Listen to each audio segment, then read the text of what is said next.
بسم اللہ الرحمن الرحیم۔ عظیم فرمانروا خلیفہ ہارون الرشید کا دل شدید رنج و علم کا شکار ہوا۔ اس کا دن کا چین اور راتوں کی نیند اڑ گئی۔ بے سکونی اتنی بڑی کہ اپنے وزیر فضل بن ربی کو بلایا اور اسے اپنی اتنے دنوں کی بے چینی کا حل تلاش کرنے کو کہا۔ کوئی روحانی عمل تلاش کرو کہ کسی طرح طبیعت کو قرار آئے۔ بے شمار عمل اور کئی عالم فاضل لوگوں سے رجوع کیا گیا۔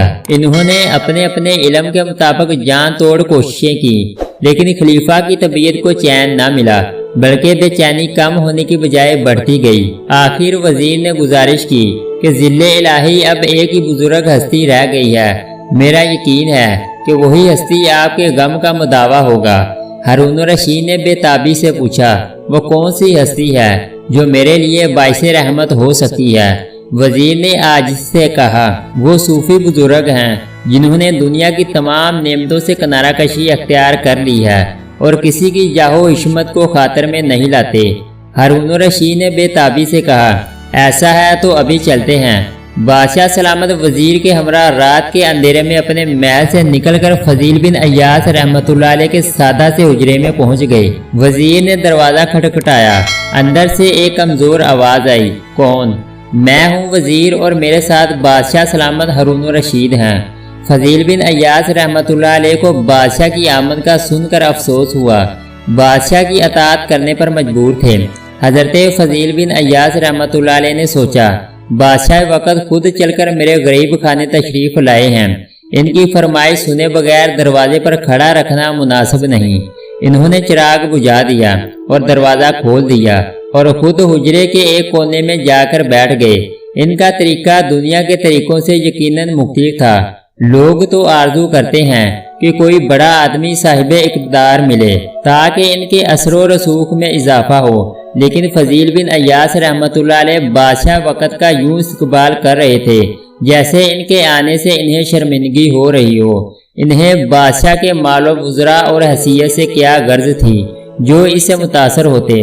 ہارون الرشید گپ اندھیرے میں اندر داخل ہوا اور فضیل بن عیاض رحمۃ اللہ علیہ کا نام لے کر پکارا۔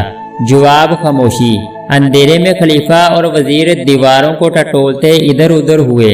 اچانک ہارون الرشید کا ہاتھ حضرت فضیل بن عیاض رحمۃ اللہ علیہ کے سر پر جا لگا۔ اس نے کہا، یا حضرت۔ پھر سرکار خاموش رہے۔ البتہ اتنا ہوا کہ فضیل بن عیاض رحمۃ اللہ علیہ نے اپنا ہاتھ خلیفہ کے ہاتھ میں دیا۔ ہارون الرشید مصافحہ کر کے بہت خوش ہوا اور اپنے بدن کے اندر ٹھنڈک محسوس کرنے لگا۔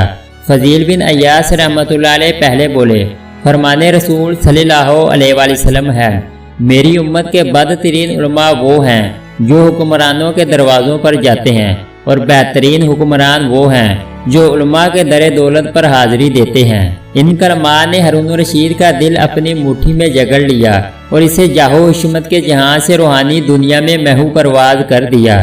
پھر فضیل بن عیاض رحمۃ اللہ علیہ بولے، ہارون الرشید تیرا ہاتھ کتنا نرم و نازک ہے، کاش یہ جہنم کی آگ سے بچ جائے۔ ان کلمات نے رہی صحیح کسر پوری کر دی۔ ہارون الرشید کی آنکھوں سے آنسو بے اختیار بہنے لگے۔